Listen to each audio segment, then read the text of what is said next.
તે જે લાપસી બનાવી હતી એ જ બહુ છે. આટલો ખર્ચો કરવાની શું જરૂર હતી? આને ખર્ચો નહીં, ઇમોશન સમજો.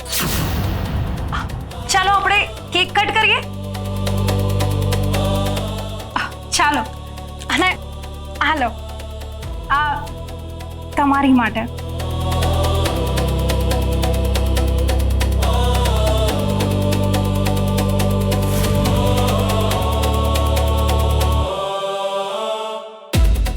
જો ને બેટા, તું કેટલો ભાગ્યશાળી છે. તને કેટલો બધો પ્રેમ કરવા વાળી પત્ની મળી.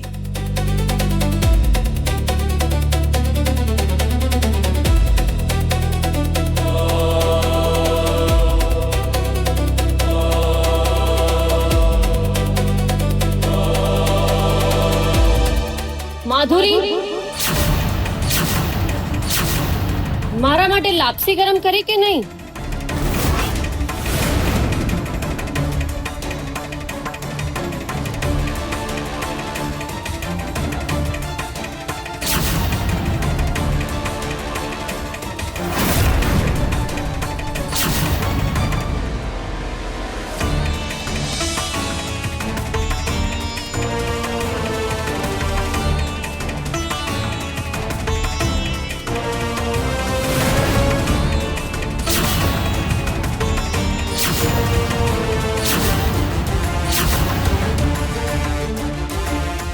સરગમ, હા બધું શું છે?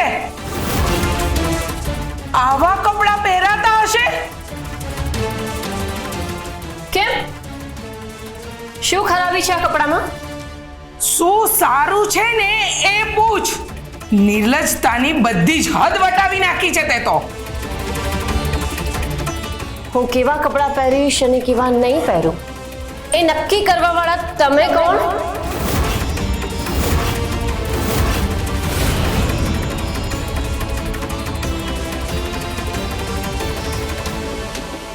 બાપ રે બાપ, કપડાં ટૂંકા પહેર્યા છે એની સાથે વિચારો પણ ટૂંકા કરી નાખ્યા કે શું?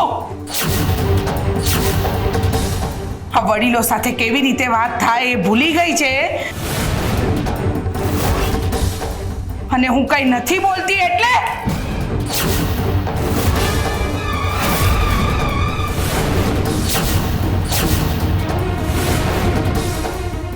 મારી સાથે હાથ ચાલાકી નહીં.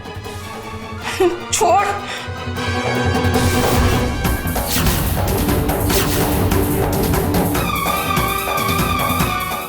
હાથ છોડ, મને દુખે છે.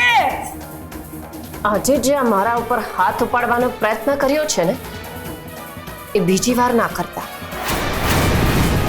નહીં તો આ હાથ કાપીને બીજા હાથમાં આપી દઈશ.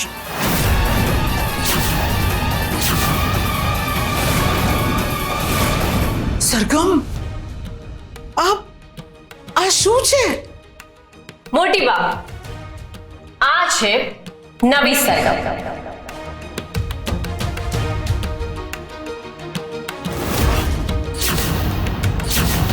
અરે બેટા, આજ તો હું ઈચ્છતી હતી. તમારી વહુ મારી સાથે આટલી તોછડાઈથી વાત કરી રહી છે અને તમે એને કઈ નથી કહી રહ્યા. ગાયત્રીબેન, આજે પહેલી વાર આ બધું છોડીને પોતાના માટે જીવવાનું શરૂ કર્યું તો તમારા માટે નિર્લજ થઈ ગઈ. અરે તમને એના કપડાં તમારી આંખમાં ખૂંચતા નથી? તમે એને એના કપડાથી જજ કરો છો? એનું પરિવર્તન ના જોયું તમે? આજે પણ જો આ સરગમ મરી મરીને જીવત તો એ તમારા માટે શ્રેષ્ઠ બની જાત. ગાયત્રીબેન, તમે પણ ઓછું અપમાન નથી કર્યું સરગમનું, પણ એણે ક્યારેય તમને કશું જ નથી કહ્યું. એ બસ ચૂપચાપ સાંભળતી રહી ને સહન કરતી રહી, પણ બસ હવે નહીં. સરગમની વાત પણ ખોટી તો નથી જ ને? એના અંગત જીવનમાં શું કરવું શું ના કરવું એ નક્કી કરવાનો અધિકાર બીજા કોઈને નહીં, પણ માત્ર ને માત્ર સરગમનો હોવો જોઈએ.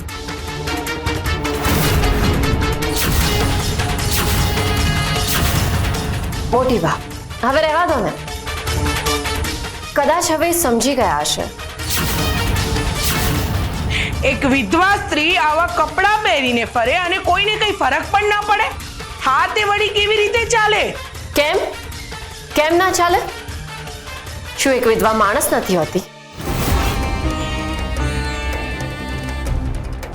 મને મારા પતિના મરી ગયાનું દુઃખ છે, પણ એનો અર્થ એ તો નથી ને કે હું જીવવાનું જ છોડી દઉં. હું જીવીશ, અને એવી રીતે જીવીશ કે ધ્વનિતને પણ ગમશે. એ પણ જ્યાં હશે ત્યાંથી અમારું નવું રૂપ જોઈને ખુશ થતો હશે. અને હું મારા જેવી અનેક સ્ત્રીઓ માટે એ દરવાજા ખુલ્લા કરીશ જે તમારા જેવા રૂઢિચુસ્ત માણસોએ રિવાજના નામે બંધ કરી દીધા છે.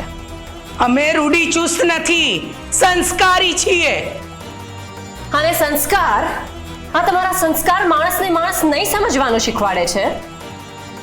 લગ્ન મોડા થયા તો સ્ત્રીનો વાંક, છૂટાછેડા થઈ ગયા તો સ્ત્રીનો વાંક, બાળક ના થાય તો સ્ત્રીનો વાંક, પતિ મરી જાય તો સ્ત્રીનો વાંક,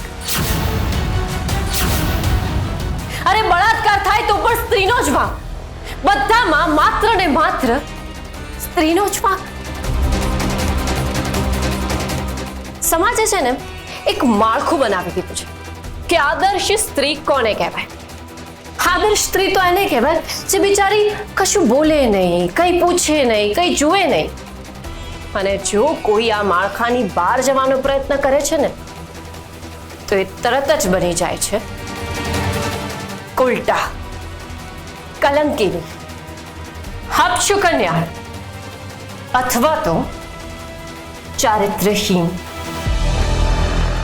પણ જો કોઈ પણ સ્ત્રીને એના મનથી જીતવા માટે આવા ટેગ મળતા હોય ને તો હું તો કહું છું કે એને એક વાર નહીં, 100 વાર નહીં, પણ 1000 વાર આવા ટેગ સ્વીકારી લેવા જોઈએ.